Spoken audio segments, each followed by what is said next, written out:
All right, guys, what's going on? So I am 1 day away from flying out to mountain school, the Army's basic military mountaineering course in Vermont. And I'm just about packed up. This is what I'm looking at right now. This is my view. I've got 3 bags that I'm bringing with me.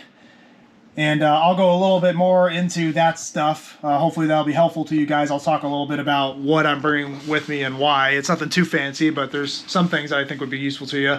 But first I want to talk about why myself, a 39-year-old soldier in the Army, signed up to go to the Army's basic military mountaineering course. So reason number 1 is this is a course that I have always only heard good things about throughout my entire career. I've only ever heard that it's great training, the cadre know their stuff and they teach really well, and it's just an all-around fantastic course for a soldier to go to because you get a lot of good technical skills and leadership skills as well. And so I've always been really drawn to attend the course because that sounds like a lot of really good training, right? A lot of good life experience to be gained at an event, at a course like that. I have a basic idea of what I'll be learning there, right? Like climbing techniques, rappelling. I'm sure I'll be walking around with a rucksack on my back a lot, things like that. I've heard there's a land nav portion. This is what Fort Benning says the course consists of. So the purpose of the basic military mountaineer course is to train soldiers in the skills required to conduct mountain combat operations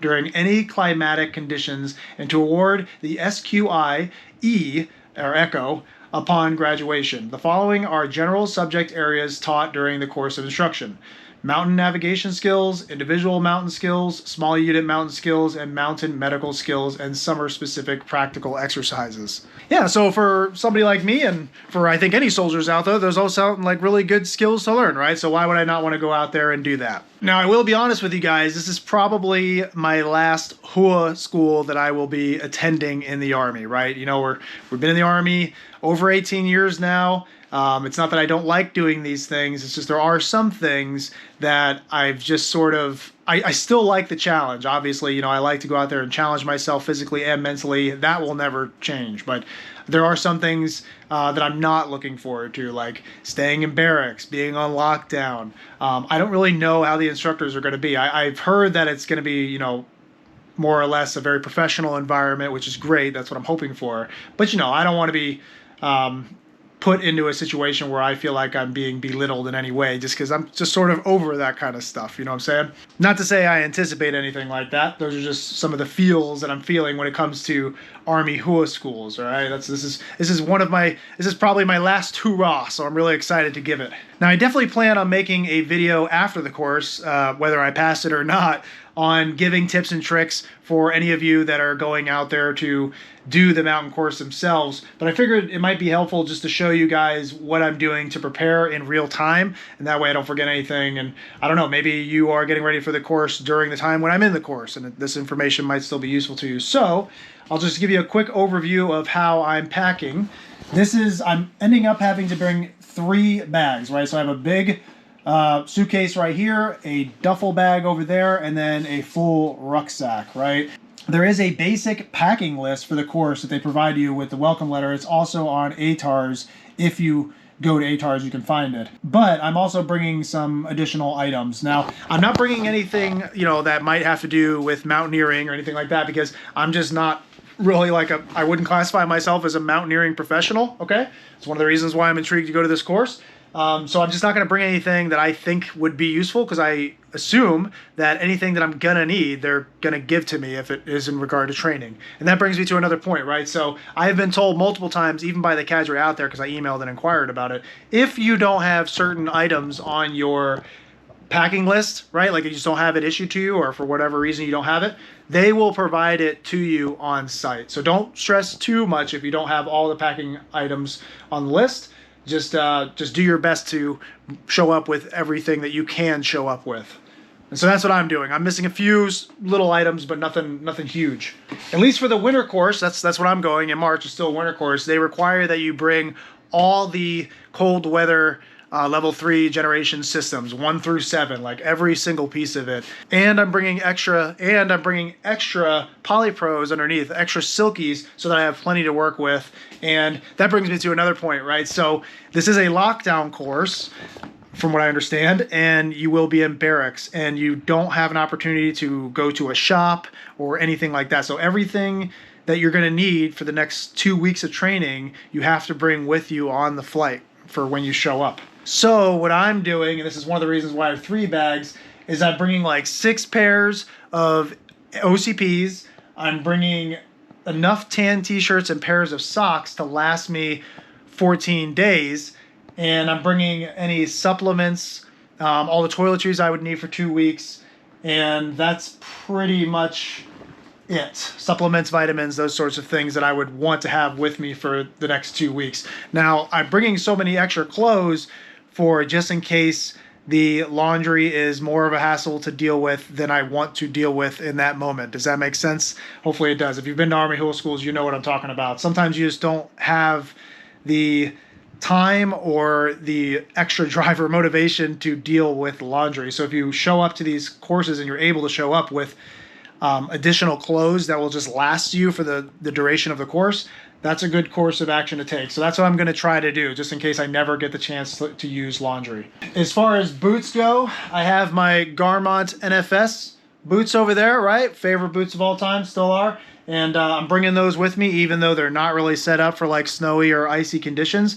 But it actually says on the packing list to bring 2 pairs of summer boots, so that's what I'm bringing. And I assume that's the case because it shows on there that they're going to issue you some like winter over shell boots to go over your boots. So you wouldn't want to wear like really thick, heavy, hot boots and then wear an outer layer over that, right? So it makes sense to me that you'd want to wear your summer boots and then they'll issue you out the boots that you're going to need to be trudging through the snow or moving through ice and stuff like that. So I'm not too worried about the boots. I'm going to bring with what I know and what I like.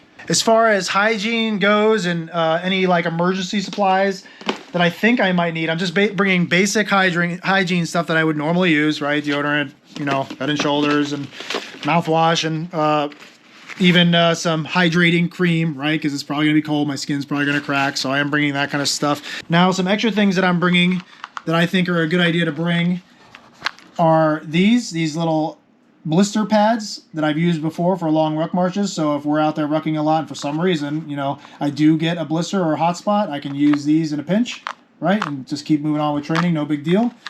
And then also O'Keefe's working hands, of course, you got to have this, right? So if you're going in and out of your rucksack a lot, especially in the cold, me especially for some reason, my hands crack and they even bleed sometimes when it's like that. So this stuff is just money for that. And this works really well on feet too. If your feet get dried out, or really any part of your body gets dried out, this stuff is magic, okay? O'Keefe's working hands, okay? This is good stuff. And then, of course, some body glide, okay? I don't really know how much rucking we're going to be doing out there. I'm just preparing for the worst. It says on there very clearly on the welcome letter that you have to show up very physically fit and able to move long distances over uneven terrain with rucksacks up to 60 or 70 pounds. So that's pretty severe for most cases. I'm not too worried about it, to be honest. But as far as getting injuries and like mitigating any sort of hot spots or any sort of issues like that, I think it is important that that happens. And so I'm bringing these just in case. Hopefully I won't even have to use it. That's the plan, but I have it just in case.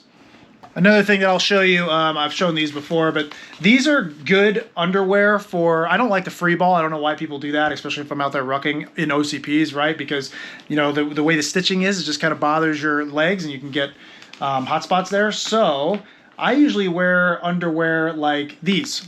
These are actually my go-to, the Reebok Performance underwear from Walmart. These work really well. They're really easy to wash, really easy to pack. And I don't know, they're just really good all around, not super expensive performance underwear that seem to do the job. So you can get regulars, which are a 6-inch inseam. This is just for like everyday wear. And then if you're going to be out there for a while rucking around, and I do this on all my rucks, guys, believe it or not. I don't know if I think I've talked about this before. I wear like the long extended length inseam versions, okay? And that just goes down to maybe a few inches from the knee, and that way you're not chafing in between your legs when you're out there rucking for long distances. So I brought a few extra pair of underwear. Honestly, I had to get a few extra pair because I just didn't have enough to last 14 weeks right now. So that's why I got a few extra pair. But these are good too if you're looking for something like that. As far as socks go, I have majority are the Fox River Fatigue Fighter socks, my go-to rucking socks. And then I actually, because I don't have a full 14 pairs of those, I have some extra fallback socks of other good brands that I use. I have some Darn Tough socks and also some ruck socks that I'm taking along with me. But see, here's the Fatigue Fighters, right? Take a bunch of those. These are the ruck socks. I have a bunch of these, and then I have some Darn Toughs as well. So these are all good options. I don't know if you guys have heard of ruck socks before, but ruck socks are good as well. But you know, these are still the go-to for me, the Fox River Fatigue Fighters. So I have a bunch of those, but I need to have enough socks to last me at least 14 days. So I had to mix and match a little bit. No big deal. They didn't tell you to bring it, but I had heard that there is a land nav portion. So I made sure to grab myself a couple protractors that are in good condition and that already have the cutout, right? So it's just easier for me to do my plotting.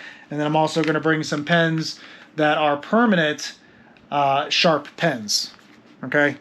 That way I have them in case they're not issuing them out when land nav day happens, or maybe they're just issuing out some used stuff and it's just not very good quality. I want to have my own good stuff. And then I'm also bringing a little, board just to help me plot. If it's that sort of land nav course. I don't really know what to expect, to be honest, but I'm going to bring it just in case. It's not hard to pack it. And then besides that, I think most everything else is going to be dictated to you by the packing list.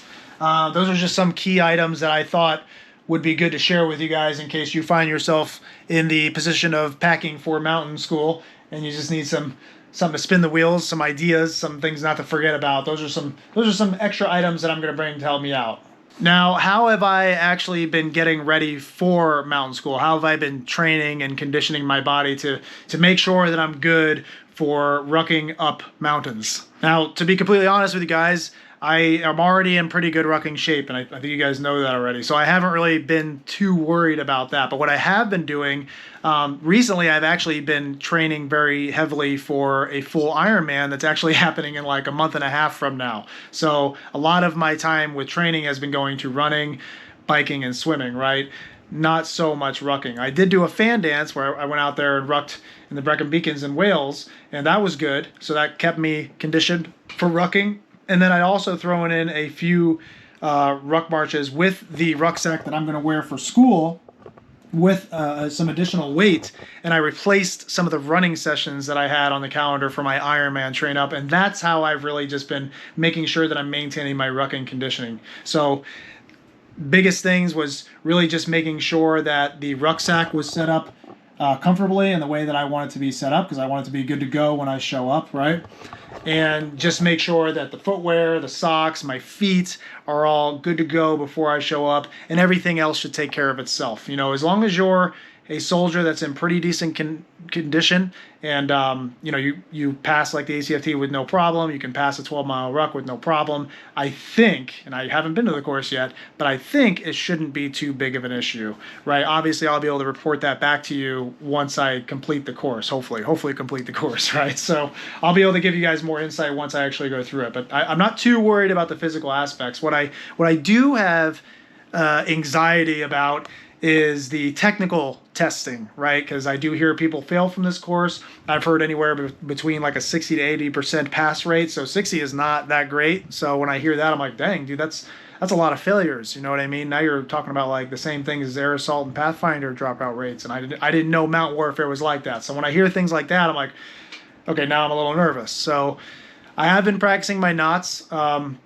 A lot of them are the same knots that you'll learn in Ranger School, so it was just sort of coming back to me. And then also, there are a few extra ones, but there's a video that they posted. You can get it from the welcome letter. I think you can also get it at the Benning website. And it's an okay video. I appreciate them doing that, but it's always really hard to like learn knots when you're not there with somebody going through it with you. So I've just done my best with it. I've made sure to pay attention to the knots. I hear you have to know what the knot is actually for verbatim as well, so I've just been trying to memorize those things, but a lot of it's just going to come down to like really honing in and paying attention at school, right? So I'm just trying to show up as prepared as I can with everything else I got going on, and then when I go to school, I'm at school and I'm really buckling down and paying attention. That's how I'm approaching this. Overall, guys, like I'm super pumped to go. I'm kind of in the mindset right now where I'm just ready to be there. I want to just finish all this packing up stuff and just be there and know I'm good and just be in the training environment. That's what I want to do right now. 2 weeks away from life and like gritty soldier and the family and stuff like that is going to be long because, you know, I'm just in a lockdown status, but it's nothing we can't get through, and it's actually going to probably be pretty refreshing to just have like one focus for a change. So that'll be nice. It'll be nice to just go out there and just really be able to focus on training, focus on being in the moment, and get some good experience out of the whole thing. That's really what I'm looking forward to. And acquiring a whole new skill set or two, right? That's going to be pretty cool. In the future of my life, I do plan on doing some mountain climbing, some pretty extreme mountain climbing, just because I know that those can be really good challenges, and it's some things that I've always wanted to do. So to be able to pick up these basic skills and only expound on them from there is something else that I'm really looking forward to. So I'm really happy for the opportunity to be able to go to this course, grow as a soldier and a leader, and more importantly as a person. So, but yeah, guys, that's really all I had on this video. If you have any other questions of things maybe I just didn't, like I forgot to mention or I didn't talk about, any more questions on the layout or the packing list or whatever, just drop that in the comments and I'll do my best to get back to you.